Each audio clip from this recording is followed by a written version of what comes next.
Jadi kemarin ada yang tanya juga, Mas, hujan Mas pasalnya berapa? Tergantung kondisi pusakanya, tergantung kualitas lingkarannya ini bagaimana, penataan pamornya bagaimana, besinya bagaimana, tangguhnya bagaimana, keutuhannya bagaimana, sandangannya bagaimana. Jadi banyak dilandasi dengan tekad yang bulat. Sudah yakin. Sebenarnya kalau dicari musuh terbesar Anda itu siapa? Sebenarnya juga bukan siapa-siapa, tetapi diri Anda sendiri. Mas Kuta ya, ini juga sepuh, Tuban Mojo. Nah, ini maharnya sangat cukup terjangkau, 1,2 juta rupiah saja. Ukurannya agak pendek, pamor melati. Ini maharnya 1,5 juta. Kalau di pameran biasanya dengan kualitas seperti ini maharnya masih sekitar 15-20 juta. Kalau Anda bisa tahu kuncinya pusaka ini bisa menarik pusaka yang lain. Ini salah satu pusaka andalan saya yang belum pernah saya review ya. Ini pusaka yang mampu menarik pusaka-pusaka kabudan di tempat saya. Rahayu, salam budaya, salam pecinta pusaka untuk semua saudaraku yang ada di Indonesia ataupun yang ada di luar negeri. Kembali lagi bersama saya Vicky Wijaya. Ya, minggu ini, bulan ini saya agak telat mengambil konten ya saudaraku ya. Mungkin sekitar telat 1 minggu, 7 hari sampai 8 hari. Biasanya rutin 1 minggu 2 kali. Karena masih sangat padat acara-acara di bulan ini saudaraku ya. Mengingat bulan ini masih bulan Agustus, bulan yang kemerdekaan, yang sangat bergembira bagi rakyat Indonesia. Karena bulan sakral kelahiran Indonesia ya, 17 Agustus 1945. Beberapa curhatan teman-teman di kalangan pengusaha maupun di kalangan dunia tosanaji pusaka, teman-teman mengatakan beberapa bulan ini sedang sepi ya saudaraku ya. Jadi ekonomi di Indonesia ini sedang kurang baik. Bahkan dolar naik, harga emas naik. Jadi banyak ekonomi di kalangan menengah ke bawah ini sambat atau curhat ya, ibaratnya agak mengeluh ya. Tetapi sebagai manusia kita jangan lupa bahwa kita memiliki dasar-dasar prinsip yang kuat yang diberikan dari leluhur kita, bahwa ketika dalam keadaan apapun kita harus tetap tenang, tetap kuat, dan tetap berusaha, tetap semangat saudaraku. Memang di kehidupan yang paling mendasar biasanya orang akan ketika pada tataran ekonomi standar atau menengah ke bawah biasanya disibukkan dengan kebutuhan-kebutuhan hidup yang harus dipenuhi. Jadi kebutuhan mencari materi, mencari rezeki. Nah ini sangat berhubungan dengan dunia pusaka. Jadi di pusaka itu memang yang banyak ditemui, hampir rata-rata ibaratnya hampir semua orang ini sering menemui, bahkan di pameran di apa itu pamor-pamor keris kerejekian seperti Woskuta, Pedaringan Kebak, Banyu Mili, itu yang sering kali dijumpai ya. Meskipun kondisi Indonesia ekonomi sedang seperti ini, alangkah baiknya kita tetap bersyukur dan mensyukuri, karena kalau kita melihat bangsa-bangsa yang lain, masih banyak bangsa yang jauh lebih menderita, lebih susah perekonomiannya dibanding negara Indonesia. Wajib kita bersyukur dan mendukung adanya kebijakan dan apapun yang dilakukan pemerintah dalam rangka membangun dan memperbaiki ekonomi Indonesia. Banyak teman-teman pemula di dunia perkerisan tanya kepada saya, Mas, keris apa yang cocok untuk pemula? Itu sudah sering kita bahas ya. Yang pasti Dapur Lurus, Brojol, Tilam Upi, Tilam Sari. Sedangkan pamor-pamor yang cocok ya, yang pastinya pamor yang bukan pemilik. Pamor-pamor kerejekian, Woskuta, Braskuta, kemudian Banyu Mili, Wengkon Isen, ataupun Pedaringan Kebak, dan pamor-pamor yang lain. Tetapi juga ada pertanyaan dari kelas pemula, Mas, saya pengen keris udan, Mas, sepuh yang original. Saya kelas pemula cari mahar 1 jutaan. Ya, ini juga pertanyaan yang lucu ya saudaraku ya, karena kita tahu bahwa keris udan, Mas, ini adalah pusaka dengan pamor tuah kerejekian yang paling tinggi di kastanya. Dari sejak tahun 90-an itu sudah langka, banyak diburu karena banyak cerita-cerita yang berkembang di masyarakat yang menyimpan pusaka hujan emas biasanya sukses, kemudian lebih. Jadi di situ ada dorongan spiritual, ada doa leluhur yang tersirat maupun langsung bisa dibuktikan ketika orang itu merawat dan bisa menyelaraskan pusakanya. Berdampak positif bagi pemiliknya.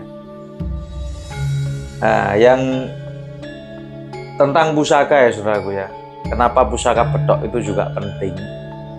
Banyak pertanyaan juga kemarin, ini saya jawab di konten ini, mungkin saya ngobrol agak panjang. Apa sih pusaka bedok itu kalau kita lihat sejarah, dan kenapa harganya sampai mahalnya ini melambung tinggi? Karena langkah yang original. Dalam sekarang ini, dalam waktu-waktu beberapa tahun terakhir ini, pusaka-pusaka original sepuh itu sudah semakin langka. Mungkin yang bisa ditemui di bekas-bekas mantan kolektor ataupun orang-orang yang memang masih menyimpan warisan leluhur turun-temurun yang kadang tidak dimaharkan.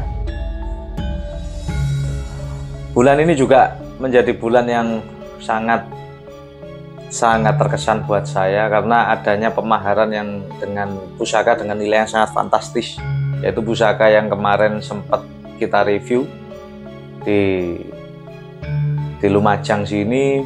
Pusaka ini ternyata memiliki asal-usul yang luar biasa.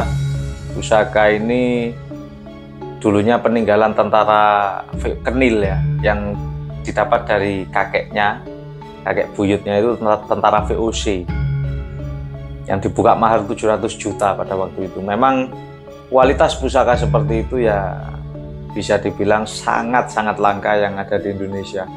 Di situ bahkan juga lengkap tertera dengan surat keterangan maupun lontar. Jadi beberapa pendukung terus di pendok itu ada tulisannya juga. Itu sudah termahar. Ya kebetulan saya menjadi perantaranya dan saya bersyukur bisa memberikan jalan untuk si pemahar ini kenal langsung dengan si pemilik pusakanya. Dan transaksi pemaharan itu juga berjalan dengan lancar. Semuanya terjadi sama-sama ikhlas. Dengan mahar yang saya tidak mengatakan nominalnya, tapi sangat cukup fantastis, masih ratusan juta. Dengan pusaka seperti itu memang sudah sangat-sangat langka untuk dijumpai ya saudara gue. Apalagi ada dasar sejarahnya. Untuk memacu perekonomian teman-teman maupun Indonesia, izinkan saya mereview satu pusaka yang baru kemarin kita dapat ya. Pusaka dengan warangka Gayaman Jogja, kayu timoho, pondok mamas tebel. Ini sudah sering kita bahas pusaka pamor ini, tapi mungkin untuk memacu teman-teman di bidang ekonomi, memang kita butuh dorongan spiritual, butuh motivasi, butuh dorongan doa leluhur, butuh keteguhan mental dalam menjalani keadaan yang seperti sekarang ini. Tapi ya prinsip-prinsip warisan dari leluhur kita sudah sangat kuat yang ditanamkan dalam suatu bila pusaka, yang bila kita bisa menerapkannya itu menjadi luar biasa bermanfaat buat hidup kita, sekeluarga maupun lingkungan sekitar.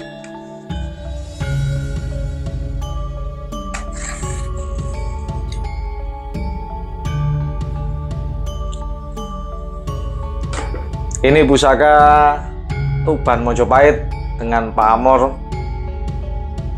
Udan Mas Rekan 212.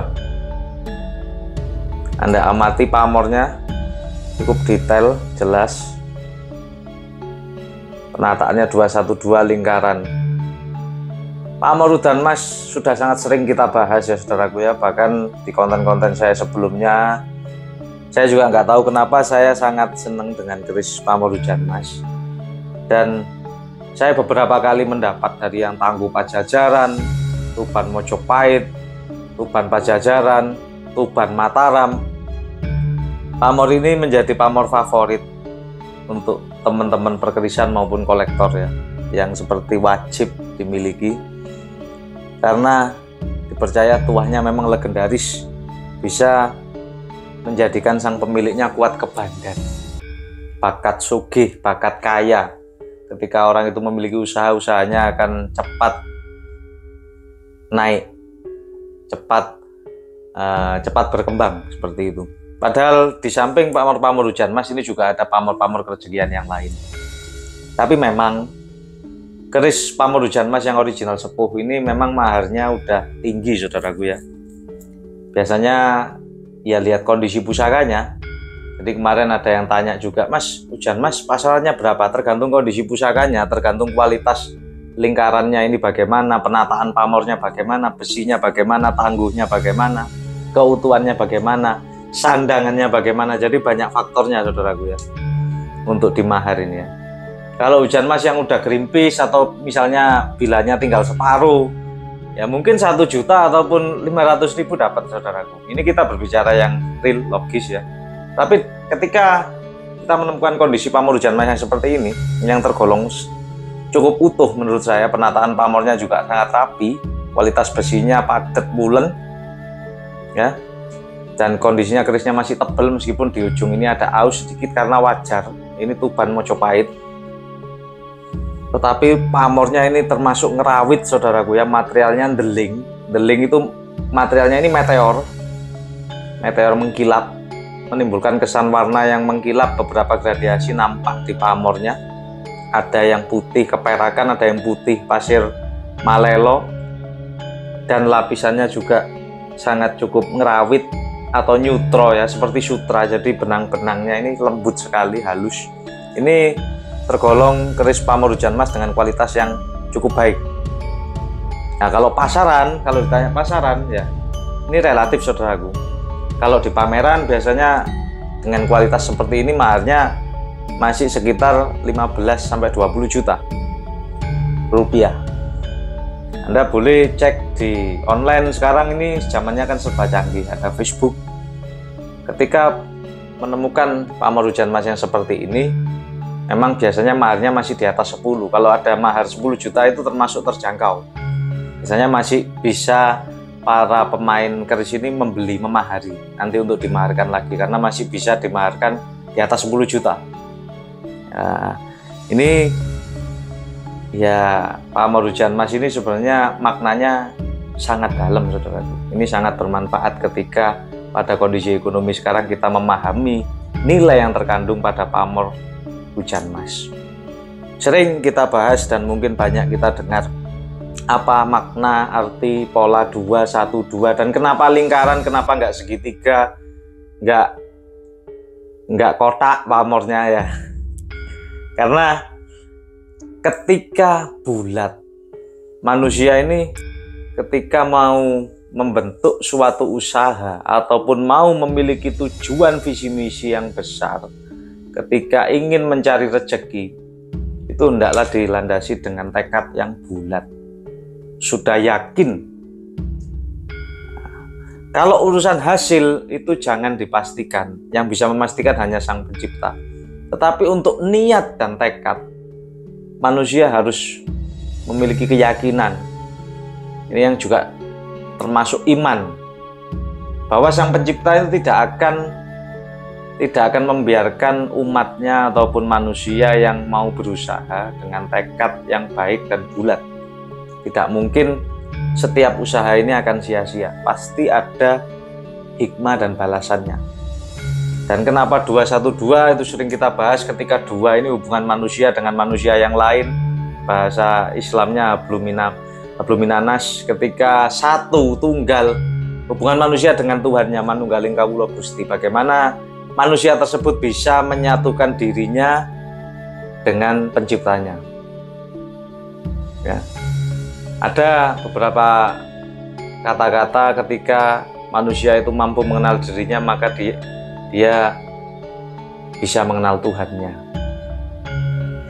Jadi perlu disadari, digarisbawahi bahwa ajaran budi luhur di pusaka, warisan budaya leluhur kita ini sudah sangat-sangat cukup tinggi. Jadi di zaman yang sekarang ini, kondisi ekonomi sekarang ini, haruslah tekad kita tetap bulat. Ketika kita mencari rezeki, ketika kita bertanggung jawab untuk memberikan kecukupan keluarga kita ataupun orang-orang yang di sekitar kita, kita harus tetap memiliki tekad yang bulat meskipun kondisinya sesusah apapun. Jangan sampai kondisi yang susah ini membuat kita lupa bersyukur. Karena pamor hujan mas ini bukan cuma pamor sugih kuat kebandan, tetapi yang dimaksud sugih ini kan bahasa Indonesianya kaya ya.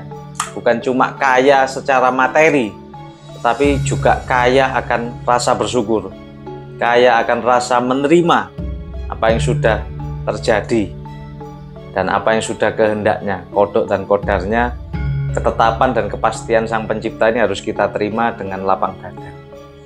Dan apapun yang kita alami, entah susah, senang, itu memang semua itu juga ujian. Tidak ada yang tidak diuji. Anda memiliki banyak harta, banyak berkelimangan uang, itu juga ujian. Bagaimana Anda bisa menggunakan uang Anda ini untuk kemanfaatan apa tidak? Ya ada yang dua tadi, hubungan Anda dengan manusia. Oke, kita bahas ini pusaka ini dapurnya tilamupih ya saudaraku ya. Kenapa tilamupih? Ini pijetan, di sini ada tikel alis. Nah, tilamupih. Ini kalau dibilang tilam sari kita tidak tahu juga karena di sini nggak ada tinggilnya ya. Nah, ini positif ini tilamupih, bukan tilam sari. Kalau tilam sari di sini pasti ada tinggil. Saya kira aus, ternyata masih utuh semua.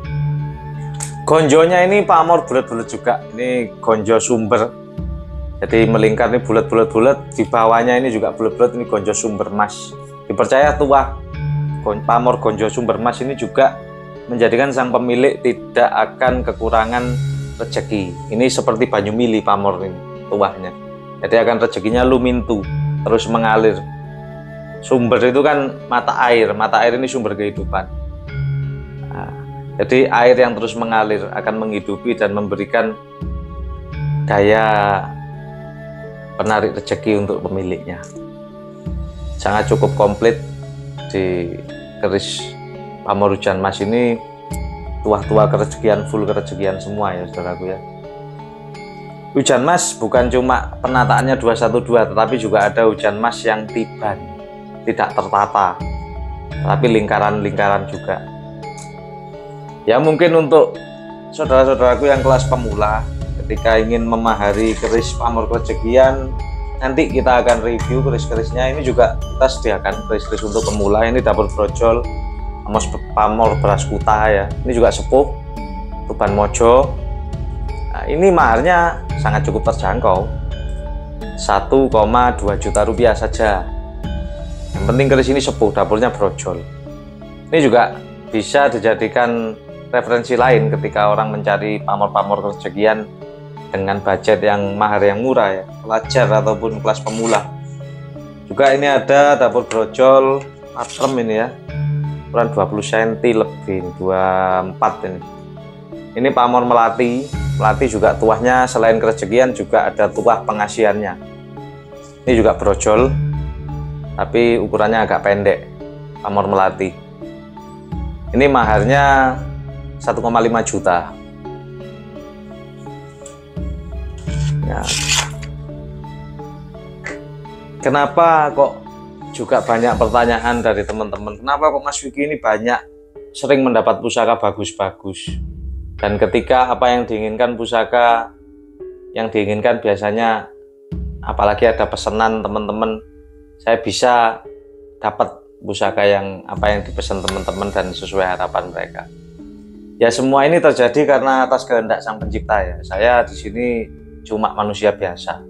Saya tidak punya daya apapun kecuali atas kehendaknya. Tetapi di sini yang bisa saya katakan, semua itu ada usahanya dan doanya. Dan di dalam pusaka ini isinya doa. Jadi barang siapa yang memang merawat pusaka ini dengan sepenuh hati, ikhlas, itu pasti akan mendapat berkahnya, mendapat wasilah doanya dari leluhur. Tapi ketika pusaka ini sekedar dipermainkan, nah, itu akan ditunggu kehancurannya. Karena kita menghargai pusaka ini sama juga kita menghargai leluhur kita. Kalau di zaman dulu itu sifat nasionalisme itu ditunjukkan, dibuktikan dengan perang ketika era penjajahan. Tetapi di era sekarang, sifat nasionalisme, sifat perjuangan kita ini bukan melawan penjajah lagi, tetapi melawan budaya-budaya selain Indonesia yang masuk ke Indonesia. Kalau kata Bung Karno, ya cintai budaya kita sendiri. Ketika sesudah kemerdekaan ini, musuhmu akan lebih berat daripada ketika zaman saya, kata Bung Karno. Karena musuh kita yaitu bangsa kita sendiri.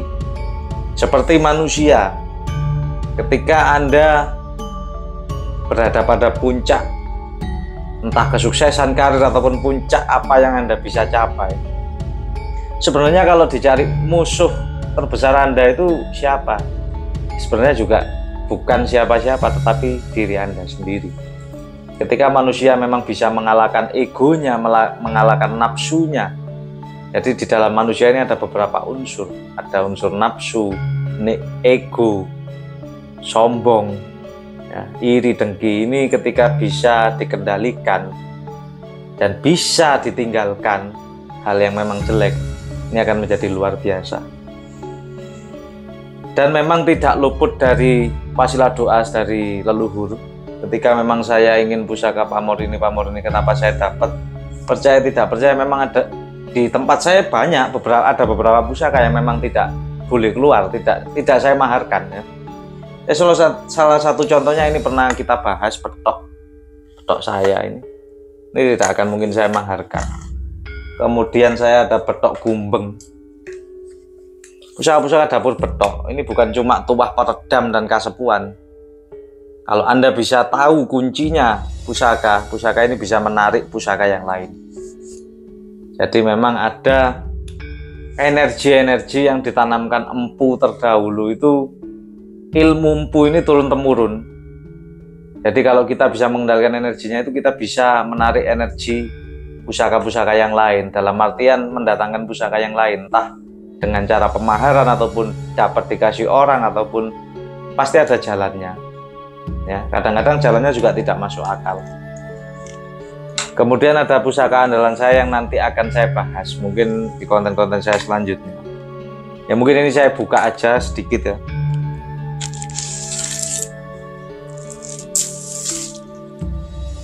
Ini salah satu pusaka andalan saya yang belum pernah saya review, ya. Nanti akan saya review detailnya pusaka ini suatu saat. Ini pusaka yang mampu menarik pusaka-pusaka kabudan di tempat saya, ya. Pusaka ini kalau Anda lihat mungkin dapurnya Anda menyebutnya JST, ya, tapi ini beda. Dan ini juga pusaka kabudan memang. Ini pusaka yang sementara belum bisa kita maharkan, ya. Kalau tawaran ada banyak tawaran, sudah cukup tinggi sebenarnya, cuma belum saya lepas. Ini pusaka yang mampu menarik pusaka-pusaka era kabudan, Mojopahit, Singosari yang ada di tempat saya. Jadi bukan cuma sekedar usaha, tetapi pusaka ini adalah wasilah doa. Kebutuhan kita di dunia ini bukan hanya berdasarkan usaha, tetapi pentingnya doa, tirakat diri kita sendiri maupun dukungan wasilah doa dari sang leluhur. Ya mungkin ini yang bisa kita bahas, ya saudaraku, ya. Kita mendapat satu pusaka yang luar biasa, masterpiece, hujan mas dengan kualitas yang istimewa, top. Nah, dapat lagi.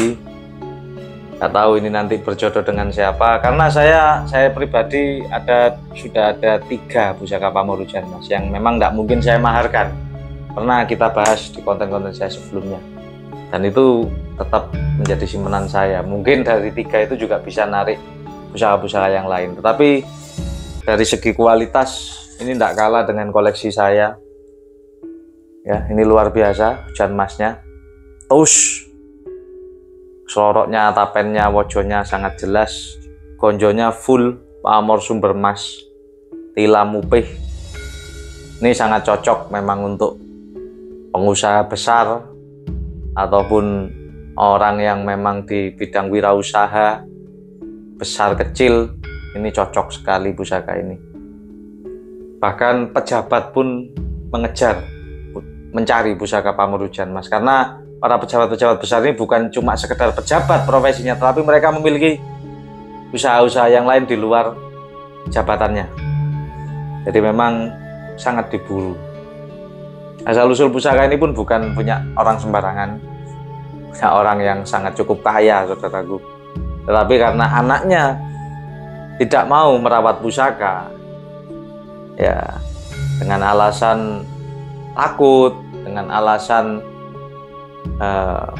takut menyalahi agama seperti itu. Jadi ya ini kita selamatkan, kita mahari, daripada ini dibuang di laut atau sungai, ya lebih baik kita mahari.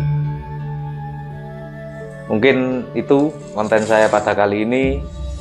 Nantikan konten-konten selanjutnya, kita juga akan bahas review satu persatu. Ada ini beberapa pusaka udah dapat untuk kelas-kelas pemula mahar 1-2 jutaan ya saudaraku ya. Kemudian nanti kita akan bahas pusaka masterpiece kita di Tangguh Kabudan ya, untuk bagaimana cara kunci penyatuan penyelarasan pusaka. Dan juga yang request, kalau Mas dibuatkan konten penyelarasan pusaka, kemudian bagaimana cara tayuh pusaka. Sebenarnya ini perlu bahasan panjang saudaraku ya, mungkin suatu saat pasti akan kita bahas. Kurang lebihnya saya mohon maaf. Terima kasih sudah menyimak. Rahayu, rahayu, salam budaya.